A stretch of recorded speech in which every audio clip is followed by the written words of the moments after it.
요즘은 허리 디스크나 협착증을 진단받았다는 분들 주변에서 어렵지 않게 볼 수 있죠. 그런데 치료를 어떻게 해야 하는지, 수술은 해야 하는지, 근본적인 치료가 되는 건 어떤 건지 고민하는 분들이 많습니다.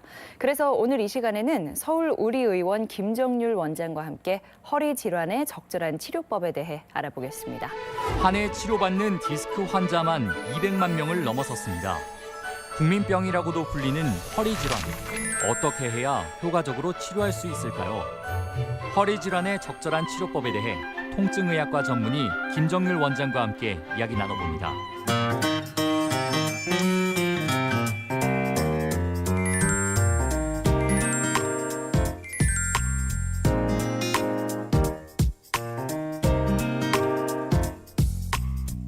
안녕하세요. 안녕하세요. 네.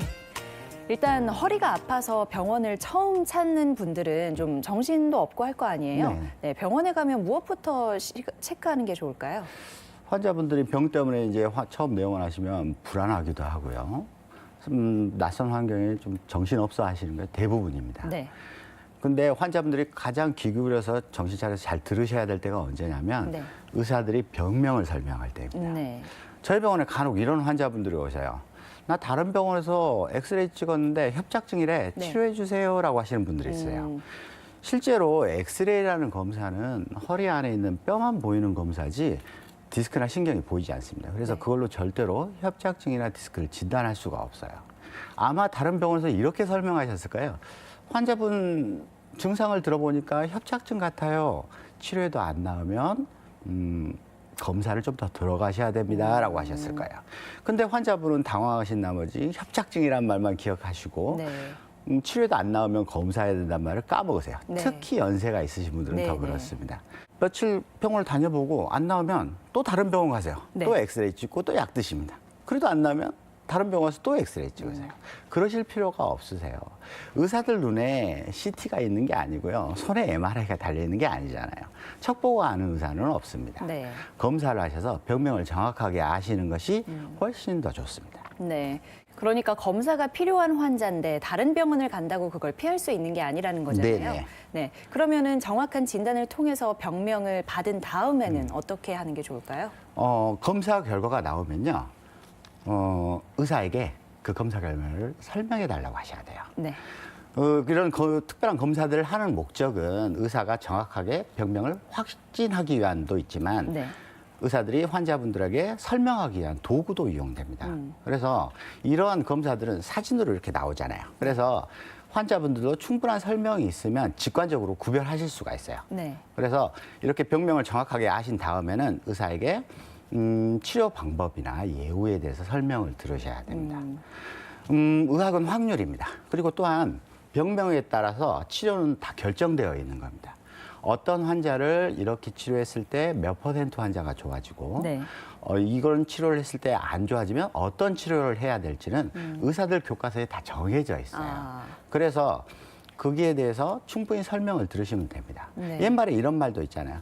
병은 알아야 이긴다고요. 환자분들도 병명이나 치료 경과에 대해서 충분히 아시는 게 치료에 많이 도움이 됩니다. 근데 같은 병명이라고 해도 치료 방법이 여러 가지일 때도 있잖아요. 그러니까 예를 들면은 비수술적인 치료를 여러 번 받는 방법이 있을 수도 있고 아니면 수술을 해서 좀 한 번에 해결하는 게 있을 수 있을 것 같은데 이런 것도 역시 상황에 따라 다른 건가요? 상황에 따라 많이 다르죠. 많은 환자분들은 수술적 치료를 완전히 근본적인 치료라고 생각하시는데 꼭 그런 거는 아닙니다. 네. 사진을 보시면 디스크로 수술하신 분인데요. 수술하기 전에 튀어나와 있던 디스크들이 제거하고 예쁘게 수술이 잘 된 걸 보실 수가 있어요. 네. 근데도 수술하고 재발률을 저희들이 한 1에서 5% 정도 보거든요. 네. 그 이유는 잘라내긴 했지만 안 좋아진 디스크를 완전히 건강하게 바꿔주지 못했기 때문에 그렇습니다. 네. 그러면 이런 안 좋아진 디스크들을 인공 디스크로 바꿔주는 건 어떠냐? 저희들이 인공조미료, 인공감미료, 인공다이아몬드 그런 얘기 들어보셨죠? 네네. 인공자가 들어간 것이 천연보다 좋은 경우는 없어요. 아직 기술이 발전하지는 않았기 때문에 그렇습니다. 네. 그래서 될 수 있으면 비수술 치료를 먼저 해보시는 게 좋아요. 그리고 나서도 안 좋으면 그때 수술로 넘어가도 그렇게 나쁘지 않습니다.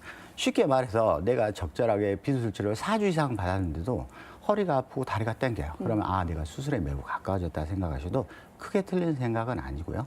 그때는 검사를 통해서 본인의 병명이나 상태를 정확하게 판단하셔야 됩니다. 네. 나는 무서우니까 수술은 절대 안 할 거야. 비수술 치료만 할 거야 라든지 난 아픈 걸 참지 못하니까 수술부터 할 거야 라는 태도들은 위험할 수가 있으니까요. 주변 병원을 찾으셔서 전문의하고 충분히 상의해 보시는 게 좋습니다. 네. 어쨌든 바로 수술로 뛰어들기보다는 비수술적인 치료를 먼저 시도해 보는 게 좋다는 네네. 말씀이신 것 같은데 그럼 이 비수술적인 치료는 어떻게 이루어지나요? 비수술 치료 종류가 여러 가지가 있어요. 먼저 경증인 거나 아니면 좀 오래되지 않았다면 물리치료나 약물치료, 적절한 인대 강화 치료만으로 충분히 치료가 되고요. 네. 좀 더 심하다면 말은 어려운데요. 경추관공 경막의 신경치료라든지 후관절 신경치료 같은 이런 보험이 되는 신경치료가 크게 도움이 됩니다. 이래도 낫지 않는다면 풍선 확장술이나 수액성형술, 신경성형술 같은 시술을 해볼 수는 있어요. 네. 이 중에 신경성형술이라는 것은 방사선 영상장치를 보면서 눌려있는 신경부에 아주 가느다란 관을 넣어서 유착을 좀 풀어주는 약물을 주입하고 염증을 줄여주는 약물을 주입하는 시술로요. 시술에 흉터가 남지 않는 장점이 있죠. 이런 비수술 치료는 종류가 여러 가지가 있지만 목표는 수술하고 똑같아요. 네. 빨리 통증을 없애고 일상생활을 빨리 복귀시켜서 재활 운동을 통해서 재발을 막자는 데 있습니다. 뭐 방금 설명해 주신 것만 해도 여러 가지가 있잖아요. 어떤 거를 먼저 시도해 보면 좋을지는 어떻게 정할 수 있죠? 그래서 비수술 치료 종류가 너무 많으니까요. 환자분들도 헷갈리고 의사들도 헷갈립니다. 네. 그리고 어떤 개별 질환에 이 비수술 치료가 최고예요 이런 건 없어요. 만병통치약은 없으니까요. 그런데 큰 틀에서 설명을 해드린다면 네. 우리나라는 국가보험이 되게 잘 돼 있는 국가입니다. 네. 그래서 이런 허리 치료를 할 때 대부분은 보험이 돼요. 먼저 보험이 되는 치료를 해보시고 충분히 해보시길 권유드립니다. 왜냐하면 비싼 시술이라든지 비급여 치료가 보험되는 치료보다 월등한 효과를 갖는다는 연구 결과는 아직 없으니까요. 예. 그렇다면 보험이 적용되는 항목이 있다면 그걸 먼저 활용하는 게 정말 네. 좋겠네요. 하지만 비수술 치료라고 해서 다 뭐 좋기만 할 수는 없을 것 같은데 혹시 단점도 있을까요? 네, 비수술 치료 단점은 명확합니다. 네. 수술로 재발률에 대해서 아까쯤에 언급해 드렸는데 보통 한 1에서 5% 정도 됩니다. 네. 근데 비수술 치료 재발률은 몇십 %대예요. 수술과 비수술은 동전의 양면과 같은 겁니다. 비수술 치료를 내가 적절하게 받고 했는데도 효과가 없다든지 아니면 좀 괜찮다가 한 며칠 있으면 다시 재발한다든지 하면 수술적 치료로 넘어가는 것이 현명한 방법입니다. 네, 이 질문은 좀 어려울 수도 있을 것 같은데요. 원장님이 생각하시는 허리 질환의 뭐 가장 좋은 치료법은 뭐라고 생각하시나요?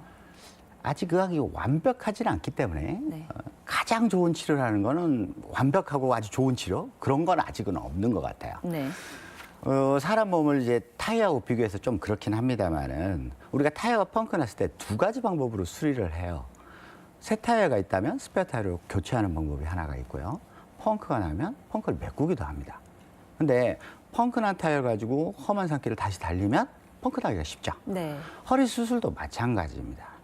이게 새 허리를 넣어주는 수술 방법이 가장 월등하고 좋은데 그런 방법은 없어요.